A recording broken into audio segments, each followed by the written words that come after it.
Good afternoon class. चलिए अगली class start करते। देखिए पिछली क्लास में कहीं ना कहीं हमने चुंबकीय क्षेत्र के बारे में जाना, चुंबकीय क्षेत्र से पहले विद्युत धारा के बारे में जाना। अब ऊर्जा के स्रोत जो अपने आप में बहुत और बहुत इंपॉर्टेंट टॉपिक है, और कुछ है ही नहीं इसमें तो बहुत ही बेसिक जो हम व्यवहारिक रूप से अपने वातावरण में देखते हैं जिस प्रकार की ऊर्जा होती है उसी की हम बात करेंगे। तो बिल्कुल टॉपिक पर आ जाते हैं डायरेक्ट हम। ऊर्जा संरक्षण का नियम क्या कहता है? तो ऊर्जा संरक्षण का नियम साफ साफ यही कहता है, ऊर्जा न समाप्त की जा सकती है, मतलब ऊर्जा समाप्त नहीं की जा सकती है, और ना ही ऊर्जा का सृजन किया जा सकता है। कहने का मतलब ऊर्जा क्या है? स्वतंत्र है, या एक रूप से दूसरे रूप में परिवर्तित भले हो जाए। कहने का मतलब क्या है? जैसे कोई सामान कहीं पर जैसे रखा हुआ है, तो हमने कहा ये रखा हुआ है, ये स्थितिक ऊर्जा में है, स्थितिज ऊर्जा में इसको कहते हैं। लेकिन जैसे ही वो सामान गिरा और ऐसे चलने लगा, हमने कहा ये गतिज ऊर्जा हो गई। सामान गिरने के बाद अगर उसमें आवाज सी आई तो हमने कहा भाई ये ध्वनि ऊर्जा हो गई। सामान गिरने के बाद वो जलने लगा तो ज्वलनशील वाली ऊर्जा हो गई। कहने का मतलब एक से दूसरे रूप में परिवर्तन ही होता है। ये अगर आप जाने तो ऊर्जा संरक्षण। देखिए देखते हैं, ऊर्जा संरक्षण के नियम के अनुसार ऊर्जा का ना ही तो सृजन किया जा सकता है और ना ही इसका विनाश किया जा सकता है। इसे सिर्फ एक रूप से दूसरे रूप में क्या किया जाता है? रूपांतरित। मुख्य बिंदु, किसी भौतिक अथवा रासायनिक प्रक्रम के समय कुल ऊर्जा संरक्षित रहती है। कहने का मतलब है कि जब संरक्षण तो नहीं किया जा सकता, लेकिन एक दो बात इसने यहां पे बोली। एक भौतिक अथवा रासायनिक प्रक्रम के समय कुल ऊर्जा संरक्षित रहती है। कहने का मतलब एक जगह पर अगर कहीं ना कहीं आपने रखा हुआ है इसको, तब वहां पर वो संरक्षित रहेगी, लेकिन वो इधर उधर मूव ऑन कर रहा है तो परिवर्तित होगा। ऊर्जा के विविध रूप है तथा ऊर्जा के एक रूप को दूसरे रूप में परिवर्तित किया जा सकता है।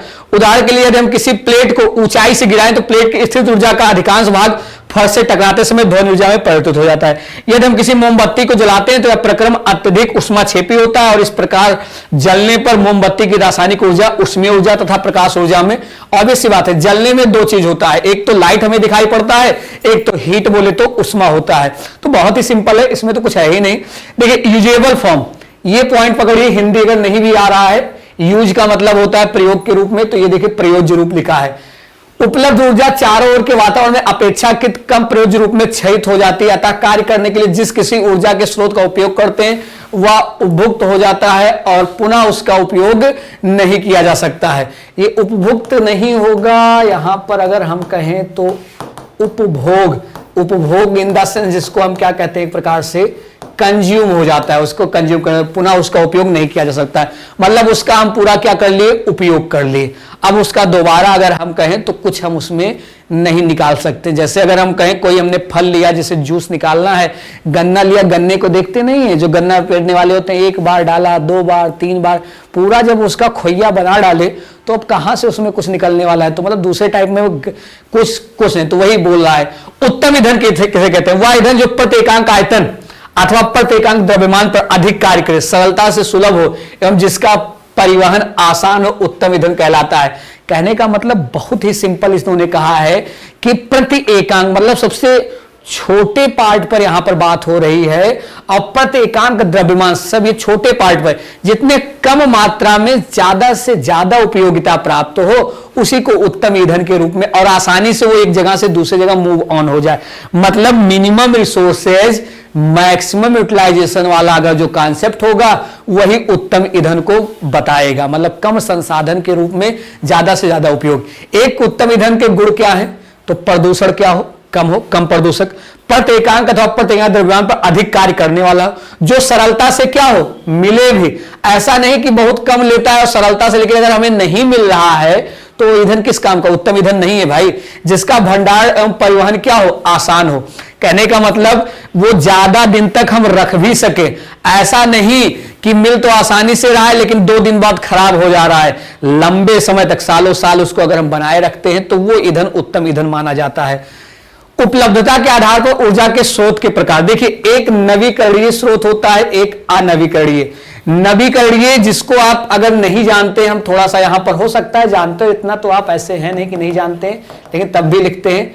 रिन्यूएबल एनर्जी के रूप में हम बात करते हैं, नवीकरणीय के रूप में इसको हम बात करते हैं। और नवीकरणीय को ही अगर हम कहें तो दूसरे वे में अगर हम कहें तो आगे बहरहाल मिल सकता है, गैर परंपरागत के रूप में भी हम जान सकते हैं। नवीकरणीय ऊर्जा स्रोत वह होता है जो कभी नहीं समाप्त होगा। कहने का मतलब यही है, ऊर्जा के वो स्रोत जो असीमित मात्रा में उपलब्ध है और जिनका उत्पादन उपयोग सालों साल किया जाता है। सालों साल क्या हम कहें, कभी नहीं समाप्त होगा ऊर्जा के नवीन स्रोत। क्यों कभी नहीं कह रहे हैं भाई? जब तक पृथ्वी रहेगी कहीं ना कहीं से हवा बहती रहेगी, जब तक रहेगा जल रहेगा ही रहेगा, बायोमास रहेगा, जब तक कहीं ना कहीं ये ब्रह्मांड है, सौर रहेगा, महासागर रहेगा। तो ये हमेशा नवीकरणीय इन द सेंस क्या है, कहने का मतलब आज आप देखते होंगे सोलर का ज्यादा प्रचार होता है। सोलर के लिए सरकारें कहीं ना कहीं सब्सिडी भी देती हैं कि सोलर वाला लाइट लगवाइए, ये करिए, वो करिए। क्यों दे रही है? क्योंकि सोलर में कुछ एक्स्ट्रा खर्चा है ही नहीं, बस पहली बार कहीं ना कहीं ज्यादा कॉस्ट आती है, उसके बाद सरकार को कुछ भी उसमें नहीं करना है। सूर्य से कहीं ना कहीं एनर्जी मिल रही है, चल रही है। ऐसे हवा जिसको वो पवन चक्की के रूप में आप जानते हैं। अनवीकरणीय क्या होता है? ऊर्जा के वो स्रोत जो समाप्त हो जाए, जो सीमित मात्रा में उपलब्ध है, जिनका उपयोग लंबे समय तक नहीं किया जा सके, ऊर्जा के अनवीकरणीय स्रोत। जैसे कोयला वगैरह अगर हम कहें तो ये कोयला, पेट्रोल, प्राकृतिक गैस, ये सब आए कहां से हैं? तो अगर आपने पढ़ा होगा, जिसको हम क्या कहते हैं, जीवाश्म बात करते हैं, जो पुराने कई वर्ष पहले कहीं ना कहीं जीव जंतु, जो भी हम ही आप में से अगर हम कहें जीव जंतु, पेड़ पौधे जो दब गए, उन्हीं से कहीं ना कहीं पेट्रोल बना, उन्हीं से अगर हम कहें कोयला बना, उन्हीं से प्राकृतिक गैस बना। तो इनकी भी एक मात्रा क्या होती है? सीमित है, असीमित भंडार नहीं है इसका। अगर आप सोचें इसका असीमित भंडार है तो असीमित। देखिए, नवीकरणीय और अनवीकरणीय स्रोत में अंतर। नवीकरणीय स्रोत वो स्रोत जो असीमित मात्रा में उपलब्ध है, इनका उत्पादन एवं उपयोग वर्षों वर्ष तक किया जा सकता है। ये समाप्त स्रोत नहीं है। अभी पीछे हमने कहा ये समाप्त होने वाले नहीं। उदाहरण हवा, जल, बायोमास। वही अनवीकरणीय वे स्रोत जो सीमित मात्रा में, इनका उत्पादन एवं उपयोग वर्षों वर्ष तक नहीं किया जा सकता है। उदाहरण कोयला, पेट्रोल और प्राकृतिक गैस, ये समाप्त स्रोत है। ये समाप्त हो जाएगा, आज नहीं तो कल समाप्त होना निश्चित है। ऊर्जा के स्रोत उपयोग के आधार पर ऊर्जा के पारंपरिक स्रोत, ऊर्जा के गैर पारंपरिक। देखिए, परंपरागत में क्या आता है? जीवाश्म ईंधन अभी हमने बोला ही, पेट्रोल बोला ही, तापीय विद्युत बोला ही। ये जल के साथ विद्युत की बात यहां पर हो रही है, जैव मात्रा में बात हो रही है, पवन ऊर्जा में बात हो रही है। लेकिन ये स्पेशली अगर हम बात करें गैर परंपरागत में, सौर ऊर्जा है, समुद्रों से प्राप्त ऊर्जा है, तरंग ऊर्जा है, महासागरीय ऊर्जा है। अगर यहां पे हम बात करें तो पवन ऊर्जा वगैरह गैर परंपरागत में ही रखें तो ज्यादा अच्छा है। थोड़ा सा यहां पे ये थोड़ा सा एक दो पॉइंट इसका इधर उधर हमें दिख रहा है, ऐसा लग रहा है कि पीछे देखिए, पीछे कॉन्सेप्ट ने बताया है, इस पॉइंट को रखिए। जल वाला जो आए इसको हटा दीजिए। ये 3 पॉइंट जो है, ये 3 पॉइंट अगर हम बात करें तो इसको आप इसमें ले लें तो ज्यादा बेटर होगा, परफेक्शन आपको दिखाई पड़ेगा। ऊपर वाला तो पॉइंट कहीं ना कहीं आपको दिखेगा। स्क्रीनशॉट ले लीजिए, जैसे बोल रहे हैं वैसे कर लीजिएगा। ऊर्जा के पारंपरिक स्रोत, पारंपरिक स्रोत क्या होते हैं? जीवाश्मी ईंधन। वही देखिए, पीछे वहां फिगर में सही नहीं था, लेकिन यहां अगर देखें तो हमें लगता है बहुत अच्छा इन्होंने लिखा है। जीवाश्म ईंधन वो ईंधन जिनका निर्माण सजीव प्राणियों के अवशेषों से करोड़ों वर्ष की जैविक प्रक्रिया के बाद होता है। जीवाश्म, देखिए यहां सही लिखा है, कोयला लिखा है, पेट्रोलियम लिखा है, प्राकृतिक गैस लिखा है। ऊर्जा के स्रोत के रूप में कोयले पर निर्भरता, कोयले के उपयोग औद्योगिक क्रांति को संभव बनाया। ऊर्जा की बढ़ती मांग की पूर्ति के लिए आज भी हम जीवाश्म ईंधन का, कोयला, पेट्रोलियम निर्भर। आज भी ऊर्जा का कुल खपत अधिकांश भाग लगभग 70% कोयले पर पूरा किया जाता है। बिल्कुल, इसमें कोई दो राय नहीं है। ऊर्जा के स्रोत के रूप में जीवाश्म ईंधनों का उपयोग घरेलू ईंधन के रूप में कोयला, केरोसिन, प्राकृतिक गैस, वाहनों में प्रयोग पेट्रोल, डीजल, सीएनजी, तापीय विद्युत संयंत्र में कोयला एवं अन्य जीवाश्म ईंधनों का प्रयोग, ये सब पारंपरिक है। अब इसके आगे अगर हम कहें तो गैर पारंपरिक भी आना चाहिए। फिर अभी उसी से बात हो रही, जीवाश्म ईंधनों को जलने की हानियां भी होती हैं। धुआं उत्पन्न करते हैं, वायु प्रदूषण करते हैं। बिल्कुल, इनको जलाने से कार्बन, नाइट्रोजन, सल्फर डाइऑक्साइड के छोड़ते हैं, और जो अम्लीय वर्षा के क्या होते हैं, मुख्य कारण होते हैं। ये CO2, मीथेन और कार्बन मोनोऑक्साइड छोड़ते हैं, जो ग्रीन हाउस को प्रभावित करते हैं। अम्लीय वर्षा, जीवाश्म ईंधनों को जलाने से ये कार्बन, नाइट्रोजन और सल्फर के ऑक्साइड छोड़ते हैं, जिससे अम्लीय वर्षा होती है। ठीक है, अम्लीय वर्षा की हानियां, ये पेड़ पौधों को नुकसान पहुंचाता है, जिससे पेड़ पौधे सूख जाते हैं, उनके पत्तों एवं फलों का भी नुकसान पहुंचता है। हो सकता है नए ट्रेंड में आपके एग्जाम में पूछ लिया जाए कि ताजमहल का रंग जो बदरंग हो रहा है, उसके पीछे अगर हम कहें तो सीधा कॉन्सेप्ट किसका होता है? अम्लीय वर्षा का है। ताजमहल का रंग बदरंग की अगर हम यहां पर बात करें, ठीक है। ये जलीय जीवों को नुकसान पहुंचाता है, जिससे कई जीव मर जाते हैं। ये साथ ही साथ मृदा को भी नुकसान पहुंचाता है, जिससे मृदा की प्रकृति अम्लीय हो जाती है। अम्लीयता एक अम्लीय शब्द होता है, एक अगर आप कहें तो एक क्षारीय होता है, लेकिन ये केमिस्ट्री का पार्ट है।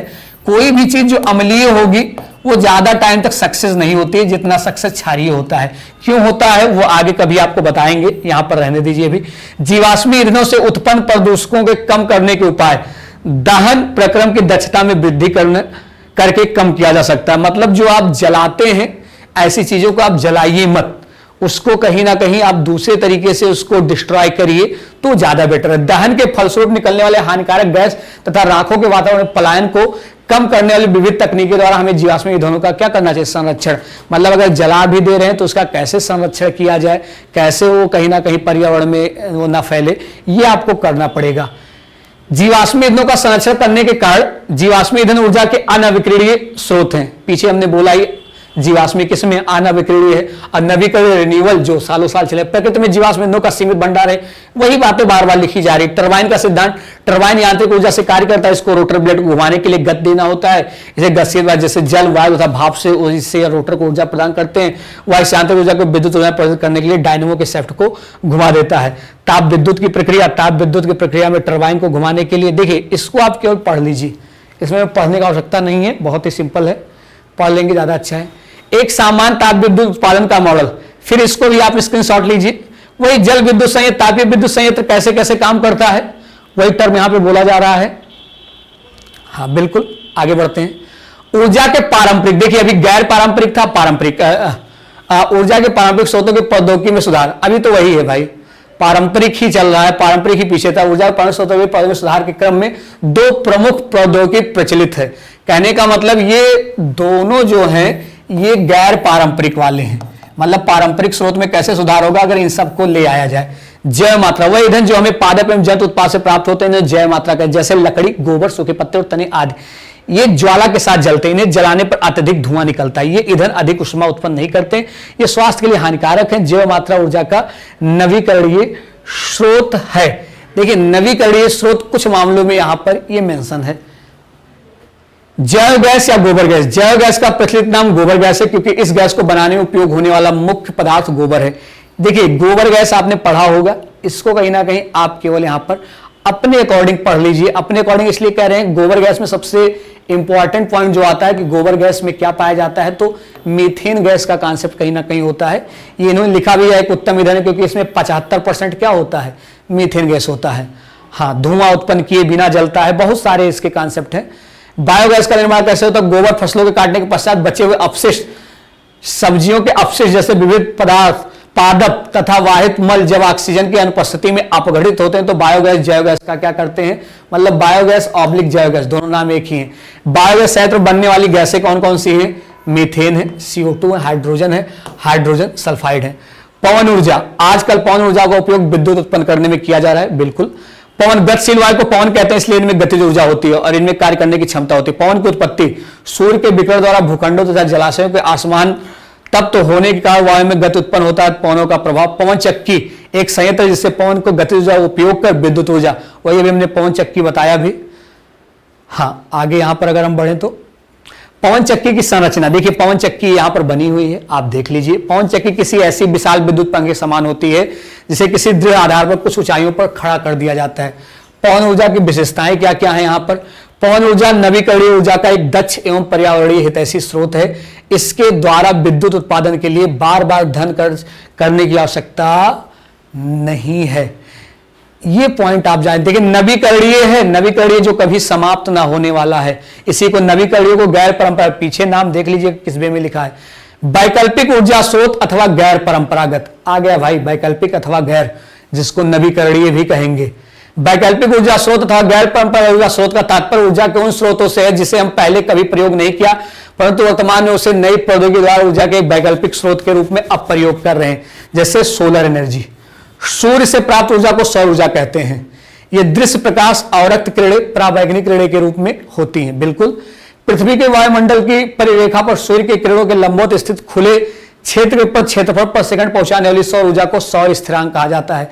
ये आप याद कर लीजिए, इसकी वैल्यू 1.4 किलो जूल अपान ये करके SM² होता है। अगर यहां पर बात करें सौर ऊर्जा से चलने वाली युक्तियां, इन युक्तियों में सूर्य से प्राप्त उष्मा का उपयोग उष्मक के रूप में किया जाता है, उष्मा को एकत्र कार्य करती है।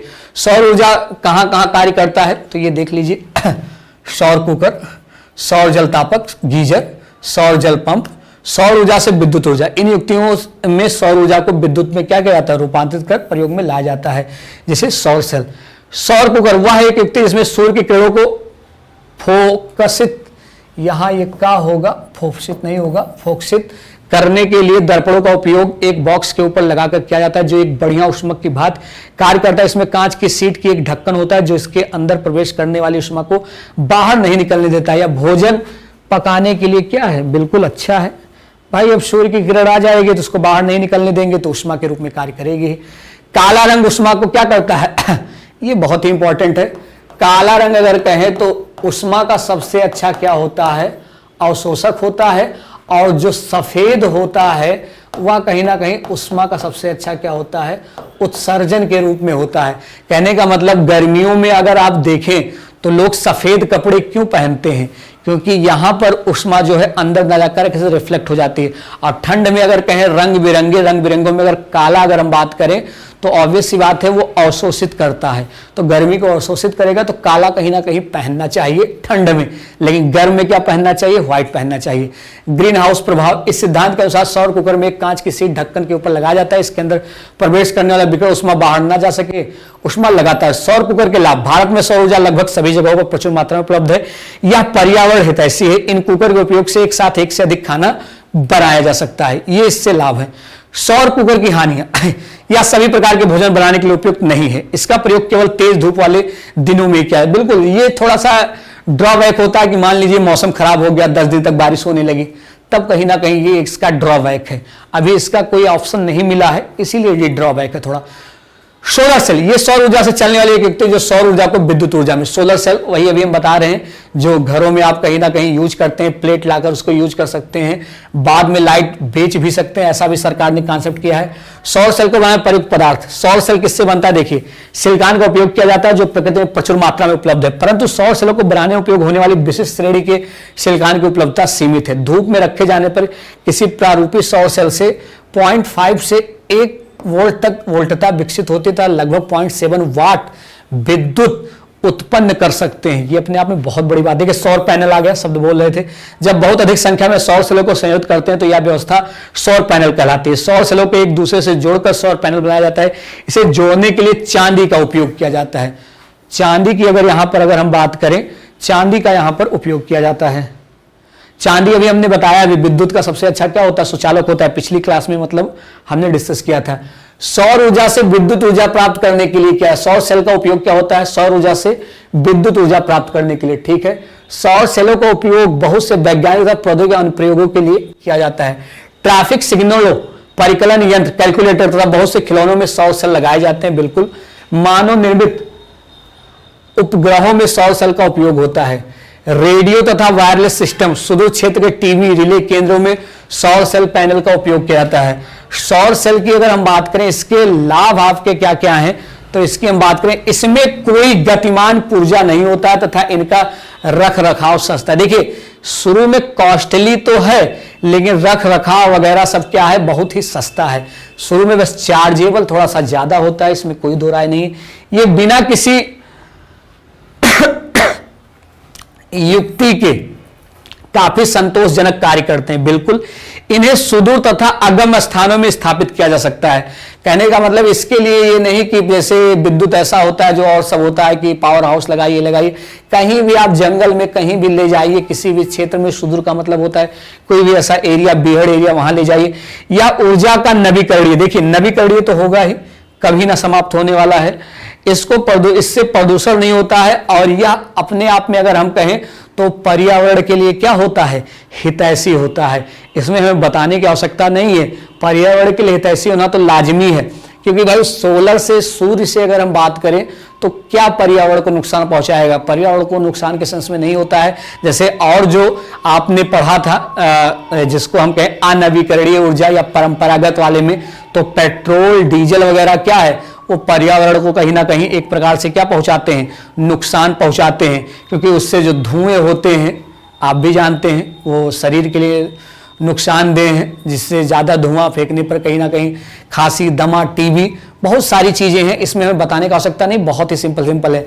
लेकिन अगर आप नवीकरणीय ऊर्जा, या यूं कहें इसको हम गैर परंपरागत बोलते हैं, या इसको हम वैकल्पिक के रूप में कहते हैं। इनका अगर उपयोग आप करते हैं तो ऑब्वियस सी बात है ये हमारे लिए काफी अच्छा होगा। चलिए बाकी जो चर्चा होगी वो हम अगली क्लास में करेंगे। धन्यवाद।